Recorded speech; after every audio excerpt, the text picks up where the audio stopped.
Hello, welcome to Study Bridge. मैं गोपाल तिवारी आप सबका स्टडी ब्रिज के परिवार में आप सबका बहुत बहुत स्वागत है।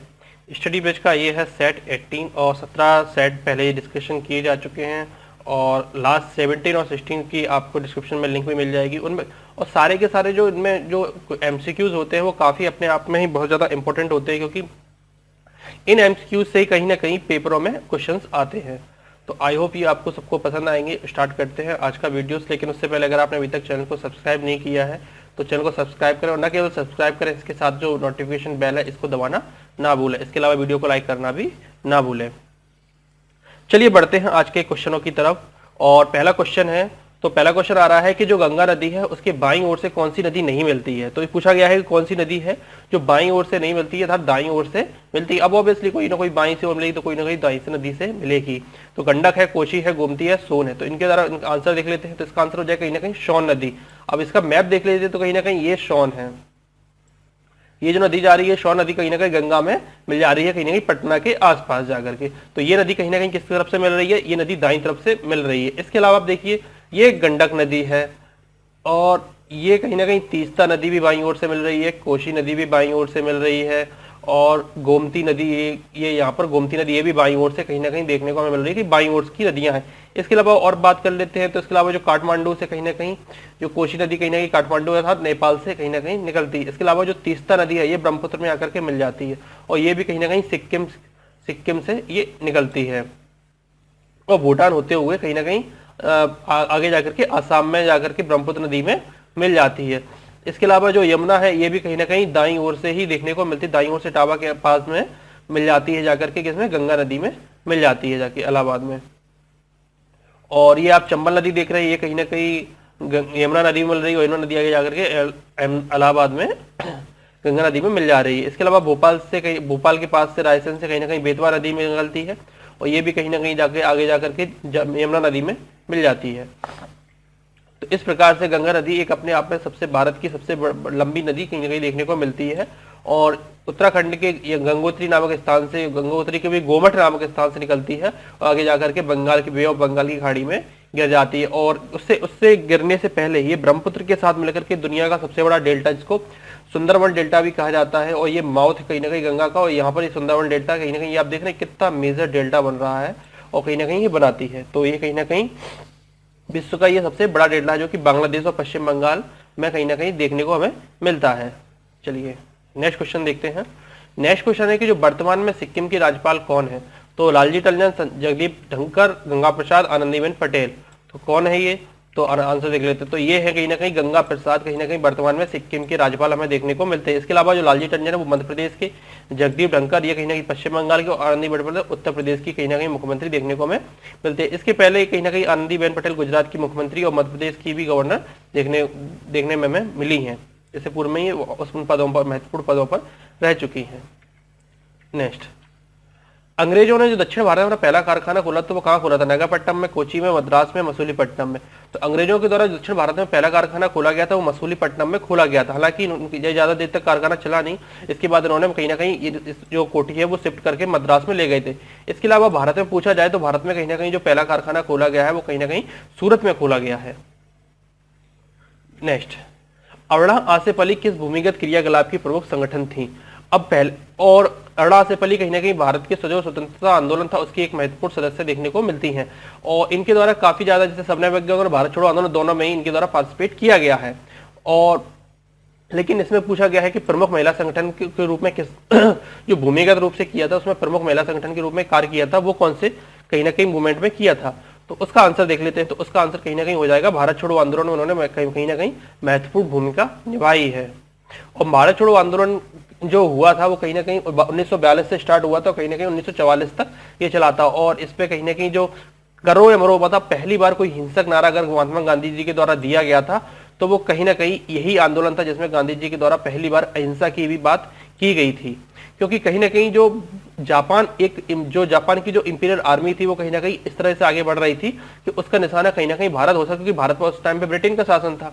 तो इस प्रकार से देखा गया तो गांधी जी के द्वारा बोला गया कि अंग्रेजों भारत छोड़ो, भारतीयों के लिए छोड़ दो, जापान के लिए मत छोड़ो, क्योंकि भारत पर जापान का कब्जा था और कहीं ना कहीं जो जापान की इंपीरियल आर्मी थी वो भारत की तरफ बढ़ रही थी।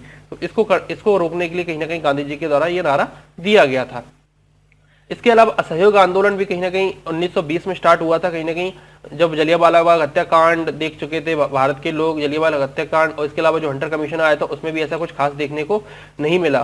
तो गांधी जी के द्वारा कहीं ना कहीं खिलाफत आंदोलन और असहयोग आंदोलन को मिलाकर के एक बड़ा आंदोलन असहयोग आंदोलन स्टार्ट किया गया था, और ये आंदोलन कहीं ना कहीं 6 अगस्त 1920 को देखने को मिलता है। और इसी दिन 6 अगस्त या 1 अगस्त, हाँ शायद डाउट हो मुझे, शायद 1 अगस्त को स्टार्ट हुआ था, और इसी दिन कहीं ना कहीं बाल गंगाधर तिलक की भी मृत्यु हमें देखने को मिलती है। इसके अलावा जो स्वदेशी आंदोलन था वो कहीं ना कहीं जब बंगाल का विभाजन कर दिया गया तो उसको रोकने के लिए कहीं ना कहीं स्वदेशी आंदोलन के रूप में देखा गया था। इसके अलावा सविनय बंगिया आंदोलन कहीं ना कहीं जब भारत पर नमक पर भी कर लगा दिया गया था, तो उसको रोकने के लिए कहीं ना कहीं सविनय बंगिया में गांधी जी ने नमक बना करके जो दांडी में पहुंचे थे अहमदाबाद के साबरमती आश्रम से, जो कि यात्रा हुई थी स्टार्ट, तो इसमें कहीं ना कहीं 78 लोग शामिल थे, 78 लोग कहीं ना कहीं इस यात्रा में गए थे।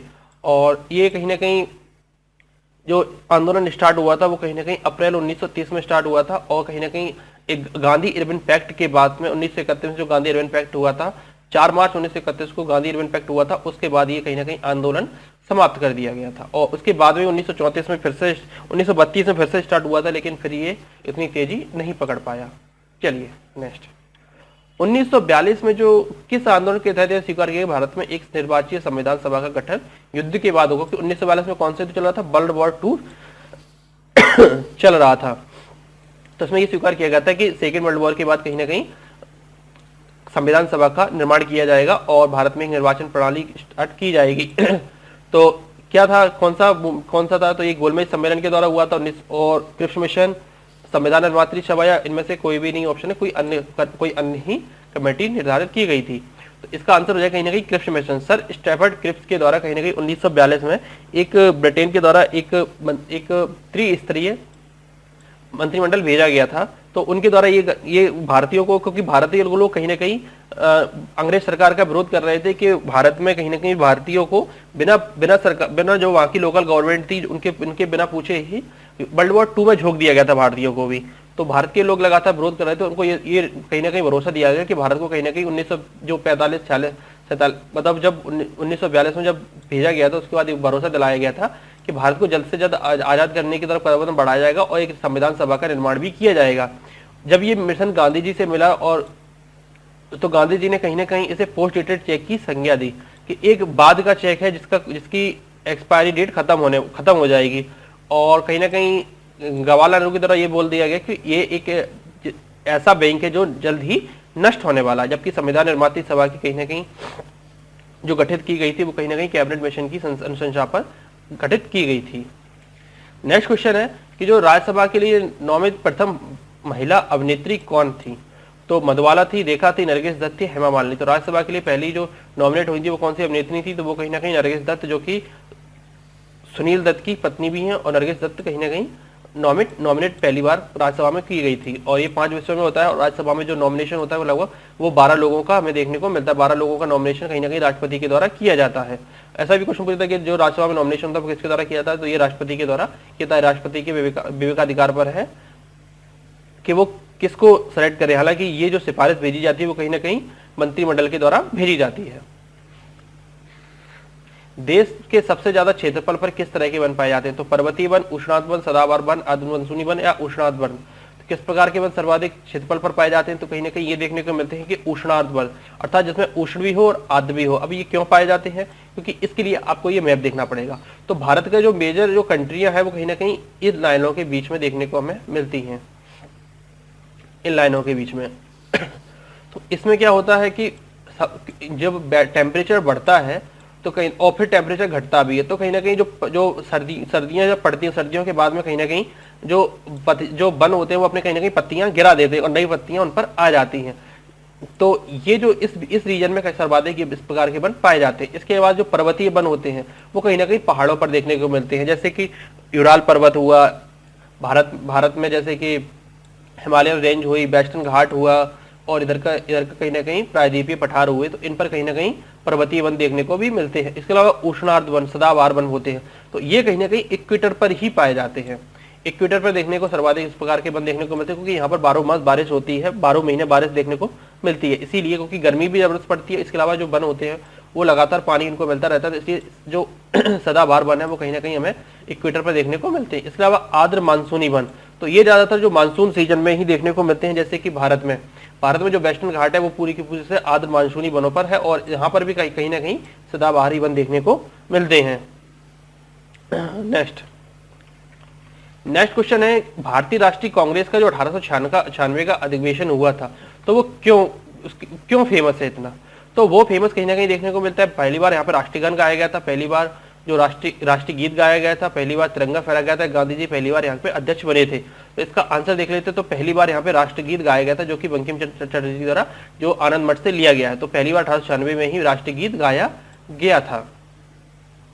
इसके अलावा पहली बार जो तिरंगा है वो कहीं ना कहीं 22 जुलाई 1946 को अपनाया गया था, और 26 जनवरी 1930 को पहली बार तिरंगा कहीं ना कहीं रावी की नदी के तट पर फहराया गया था। इसके अलावा गांधी जी पहली बार इस कांग्रेस के अध्यक्ष बने थे 1924 के बेलग्राम अधिवेशन में। इसके अलावा जो पहली बार राष्ट्रगान गाया गया था वो कहीं ना कहीं 27 जनवरी 1911 को गाया गया था लॉर्ड पंचम के सामने। नेक्स्ट, जो पीर पंजाल पर्वत श्रेणी है वो किस राज्य में है? तो अरुणाचल प्रदेश में है, जम्मू कश्मीर में है, पंजाब में, उत्तराखंड में देखने को मिलती है। तो पीर पंजाल श्रेणी है वो कहीं ना कहीं जम्मू कश्मीर में देखने को मिलती है, और ये कहीं ना कहीं न केवल जम्मू कश्मीर में, कहीं ना कहीं लद्दाख पूरे के पूरे इस एरिया में पीर पंजाल श्रेणी देखने को मिलती है। इसके अलावा ये काराकोरम श्रेणी मिलती है, जो कि ट्रांस हिमालय का ही एक हिस्सा है। इसके अलावा जो रोहतांग दर्रा है वो कहीं ना कहीं हिमाचल प्रदेश में, बड़ा लोचा, सिटकीला या गाचा, तो ये कहीं ना कहीं हिमाचल प्रदेश के प्रमुख दर्रे देखने को हमें मिलते हैं। इसके अलावा महाराष्ट्र में भी दो दर्रे पाए जाते हैं, थाल घाट और भोर घाट दर्रा कहीं ना कहीं महाराष्ट्र में देखने को मिलता है। दर्रा क्या होता है कि जैसे कि ये एक पर्वत है, तो ये जो क्षेत्र है इसको कहा जाता है दर्रा, क्योंकि यहाँ से कहीं ना कहीं ट्रांसपोर्ट की गतिविधियां हम आसानी से कर सकते हैं, क्योंकि बीच अगल बगल में दो पहाड़ है ऊंचे ऊंचे, तो इनके ऊपर तो काफी मुश्किल हो जाएगा काम करना। लेकिन इन जो बीच में दर्रे पाए जाते हैं तो इन्हें कहा जाता है दर्रा। तो ये कहीं ना कहीं महाराष्ट्र में थालघाट और बोरघाट पाए जाते हैं। इसके अलावा केरल में पालघाट दर्रा देखने को हमें मिलता है। और कहीं ना कहीं जो अब जहां सबसे ज्यादा पर्वत है, क्योंकि ये पूरा का पूरा कहीं ना कहीं क्या पर्वत है, ये पूरा का पूरा कहीं ना कहीं वेस्टर्न घाट हमें देखने को मिलता है, तो सबसे ज्यादा दर्रा। इसके अलावा नाथुला दर्रा कहीं ना कहीं सिक्किम का, और जो चाइना और भारत में जो सबसे ज्यादा ट्रेड होता है वो कहीं ना कहीं नाथुला दर्रा के द्वारा ही देखा जाता है। कि यांगयांग दर्रा है वो कहीं ना कहीं अरुणाचल प्रदेश में देखने को मिलता है। इसके अलावा जो बामला दर्रा है वो भी कहीं ना अरुणाचल प्रदेश में ही देखने को मिलता है। तो हम लोगों को ये याद रखने हैं। चलिए नेक्स्ट है, तो किस राज्य की जो सीमा है वो म्यांमार से नहीं, अरुणाचल प्रदेश की, मणिपुर की, नागालैंड की और असम की। तो किस राज्य की सीमा है? तो आंसर देख लेते हैं। तो इसका आंसर हो जाएगा असम। असम की सीमा कहीं ना कहीं म्यांमार से नहीं लगती है। तो म्यांमार से किस किस की सीमा लगती है? तो म्यांमार से कहीं ना कहीं मिजोरम की सीमा लगती है, मणिपुर की सीमा लगती है, नागालैंड की और अरुणाचल प्रदेश की सीमा कहीं ना कहीं म्यांमार से देखने को हमें मिलती है। जबकि अगर चीन की बात की जाए तो चीन से कहीं ना कहीं अरुणाचल प्रदेश, सिक्किम, उत्तराखंड, जम्मू कश्मीर और हिमाचल प्रदेश की सीमा कहीं ना कहीं चीन से देखने को हमें मिलती है। जबकि नेपाल की अगर बात की जाए तो सिक्किम, ये पश्चिम बंगाल, बिहार, उत्तर प्रदेश और उत्तराखंड की सीमा हमें कहीं ना कहीं नेपाल से देखने को मिलती है। चलिए नेक्स्ट क्वेश्चन, अगर बात की जाए तो तुलबुल परियोजना, तो ये किस नदी पर देखने को हमें मिलती है? तो कहीं ना कहीं सिंध, रावी, झेलम और ब्यास। तो कौन सी नदी पर देखने को मिलती है? तो ये कहीं ना कहीं हमें देखने को मिलती है झेलम नदी पर देखने को मिलती है। और झेलम नदी पर भारत की सबसे मीठे पानी की बुलंद झील है जो, वो भी झेलम नदी पर ही देखने को हमें मिलती है। और ये काफी विवादों में है, क्योंकि पाकिस्तान लगातार इस पर क्लेम कर रहा है, क्योंकि जो इसका पानी है वो कहीं ना कहीं भारत रोक रहा है। तो इस प्रकार की विवाद भी चलते रहते हैं। इसके अलावा कुछ मेजर परियोजना है, जैसे पाकुल डैम, ये कुछ ना कहीं पूरी की पूरी जम्मू कश्मीर और लद्दाख की परियोजना देखने को मिलती है। तो पाकुल डैम, और ये भी एक हाइड्रोलिक प्रोजेक्ट है। हाइड्रो मतलब कि किसानों के काम में भी आएगा और कहीं ना कहीं इलेक्ट्रिसिटी डेवलप करने के भी काम में आएगा। तो जो ये रिजर्वायर है वो कहीं ना कहीं Marusudar the main right bank tributary of river Chenab पर, ये कहीं ना कहीं ये जो नदी परियोजना वो कहीं ना कहीं चेनाब नदी पर देखने को हमें मिल रही है। इसके अलावा जो किशन गंगा पावर प्रोजेक्ट है, इसमें क्या होगा, 110 मेगावाट के 3 प्रोजेक्ट लगाए जाएंगे, और ये कहीं ना कहीं किशन गंगा नदी पर ही देखने को मिलती है, जो कि झेलम नदी की एक ट्रिब्यूटरी नदी पर ये स्थित है। और ये कौन सी डिस्ट्रिक्ट में? ये बांदीपुरा डिस्ट्रिक्ट में, जो कि जम्मू कश्मीर में आज भी स्थित है, ये लद्दाख में नहीं गया है। इसके अलावा एक है दुलस्ती परियोजना, दुलस्ती पावर स्टेशन है। तो ये किस नदी पर देखने को मिलता है? तो ये कहीं ना कहीं चेनाब नदी पर देखने को मिलता है। और ये कहीं ना कहीं किश्तवाड़ नेशनल पार्क के पास में ही ये स्टेशन देखने को मिलता है। किश्तवाड़ नेशनल पार्क भी कहीं ना कहीं जम्मू कश्मीर में ही देखने को मिलता है। इसके अलावा जो सलाल पावर स्टेशन है, तो जो सलाल पावर स्टेशन है वो कहीं ना कहीं 115 मेगावाट के कहीं ना कहीं 3 और 100 और दूसरी स्टेज में 115 मेगावाट के 3 प्रोजेक्ट, इसमें मतलब टोटल 6 प्रोजेक्ट इस पर डेवलप किए जाएंगे। और ये भी कहीं ना कहीं चेनाब नदी पर ही देखने को हमें मिलती है। और इसके अलावा जो Uri hydro electric power station है, तो ये भी कहीं ना कहीं झेलम नदी पर देखने को मिलता है। और उरी मूवी आपको याद ही होगी, और जो उरी मूवी आपको याद होगी क्योंकि उरी में कहीं ना कहीं अटैक हमें देखने को मिलता है, और वहीं पर एक प्रोजेक्ट है जो कि झेलम नदी पर स्थित देखने को मिलता है। और ये कहीं ना कहीं बारामुल्ला जो कि पाकिस्तान से लगा हुआ डिस्ट्रिक्ट है, अर्थात पीओके से लगा हुआ डिस्ट्रिक्ट है, तो बारामुल्ला में ही ये कहीं ना कहीं प्रोजेक्ट हमें देखने को मिलता है, Uri hydro electric project. Next question है, जो सूखी बर्फ होती है वो कैसी होती है? बिना जल की ठोस बर्फ होती है, बेंजोइक एसिड होता है, ग्लेशियल एसिटिक एसिड जमा हुआ होता है, या फिर ठोस कार्बन डाइऑक्साइड हमें देखने को मिलती है। तो जो सूखी बर्फ में होती है वो कहीं ना कहीं ठोस कार्बन डाइऑक्साइड हमें देखने को मिलती है। नेक्स्ट, तो जो गोपद ब्राह्मण किससे संबंधित है? यजुर्वेद से है, ऋग्वेद से है, अथर्ववेद से है, सामवेद से है। तो जो गोपद ब्राह्मण हमें देखने को मिलता है वो कहीं ना कहीं अथर्ववेद से देखने को हमें मिलता है। और कहीं ना कहीं जो सामवेद है उसकी रचयिता नारद मुनि है, और ये कहीं ना कहीं संगीत से संबंधित है। ऋग्वेद भारत का सर्वाधिक प्राचीन ग्रंथ देखने को मिलता है, और इसके 10वें मंडल में कहीं ना कहीं शूद्रों की बात की गई है। धूपगढ़ चोटी है वो कहाँ पर स्थित है? सतपुड़ा रेंज में है, मेकाल रेंज में है, बिंद रेंज में है, इनमें से किसी भी रेंज में देखने को नहीं मिलती है। जो धूपगढ़ श्रेणी है वो कहीं ना कहीं सतपुड़ा रेंज में हमें देखने को मिलती है, और ये कहीं ना कहीं सतपुड़ा रेंज है, और इसकी सबसे ऊंची चोटी है धूपगढ़ देखने को मिलती है। काफी ब्यूटीफुल दृश्य है, और ये मध्य प्रदेश के पचमढ़ी में स्थित है। मध्य प्रदेश के पचमढ़ी एक शहर है, वहां पर ये कहीं ना कहीं चोटी हमें देखने को मिलती है। नेक्स्ट, जैव उर्वरक के रूप में क्या प्रयोग होते हैं? गेहूं, चना, धान या सरसों। तो जैव उर्वरक के रूप में हम किसका प्रयोग देखने को मिलता है? तो जैव उर्वरक के रूप में कहीं ना कहीं धान होता है, क्योंकि इससे काफी ज्यादा मात्रा में मीथेन प्रोड्यूस की जाती है। जो माओलिंग नेशनल पार्क है वो किस राज्य में स्थित है? त्रिपुरा में है, मिजोरम में है, अरुणाचल प्रदेश में है, नागालैंड में है। तो माओलिंग नेशनल पार्क हमें देखने को मिलता है कहीं ना कहीं अरुणाचल प्रदेश में देखने को हमें मिलता है। कार्बन क्रेडिट का जो दृष्टिकोण में से किससे शुरू किया गया है?